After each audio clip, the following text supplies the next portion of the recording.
Hi, I'm Charles Westwood of CAW Imagery, and today we're going to be looking at some product photography that we're doing. What we'll be doing is we'll be photographing all of those. I've already made my way through about 7 boxes before I made this video, but at the moment what we're doing is over here we're working through the Chanel range. So we've got lots of Chanel perfumes with just a 50mm on, nice and simple. It means that there's not too much to think about. We've got 2 lights. We're using them as modelling lights at the moment, just to black out the background, because for some reason when you use the flash on them, you might find this especially with shiny things, especially stuff like the Chanel where it's got the gold edgings. What you'll find is that it creates like a massive bleachy flash, and it just blurs everything out and creates too much glare. So a little portable studio, because obviously we're doing all the work at the store itself. And I'm also using a wireless remote for the camera.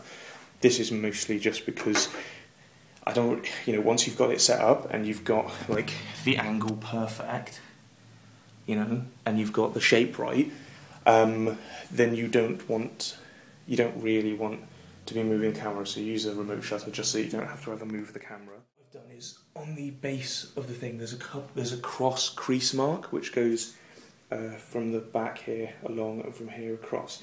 Basically what we're using that for is to line up. So what I did first is, what you do is you put one of your products, better to put one of the larger ones on the stand, and then what you do is you line up the camera so it's exactly centered. What you want to do is, you got a cross mark, you line everything up, you take an initial photos, take a couple of photos, use your live view if you've got it, just to line everything up, make sure the focusing is okay. Then you can take your product away, and every product that you put in its place, you line up exactly centered with the cross, and then you'll know that it's exactly in the center of your cameras. You take your remote shutter, let it do its little focus thing. Sometimes, lovely. That's basically exactly what we want. You just want nice and simple, plain white background, a little bit of 3D-ness, a little bit of shadow, and away you go. And then what I've been doing is, see, we're on number 114 for the day. Focus, you bastard. There we go, number 114 for the day. So I'm going to write in there, I'm going to write Lancome Attraction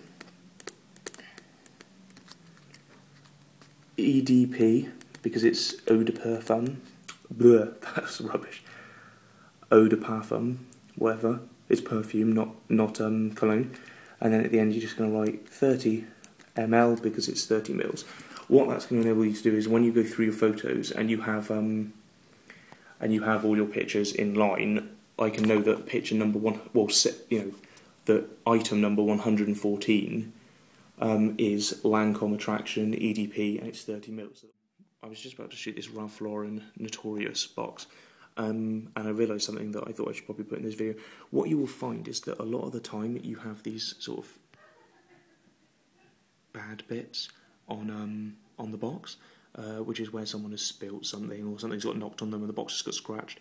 Things like that. It's simple things. It could happen anywhere, but you'll come across a few boxes that have them like this, and a few products. Now, a lot of the time they'll have cellophane around them, so you can just pull off the cellophane and away you go. Unfortunately, some of them don't have cellophane on. So you've got a few options. You can either shoot the back, which in this case is quite nice, but it's got this sort of burn mark at the top. We can just go and pop the gold sheeting off, and then we have a nice clean box to shoot. Really, I don't think there's anything else to cover in this video. Nothing that I really want to talk about. So I'll say that we're going to end. So we're going to end the video there, and I'll speak to you again next time.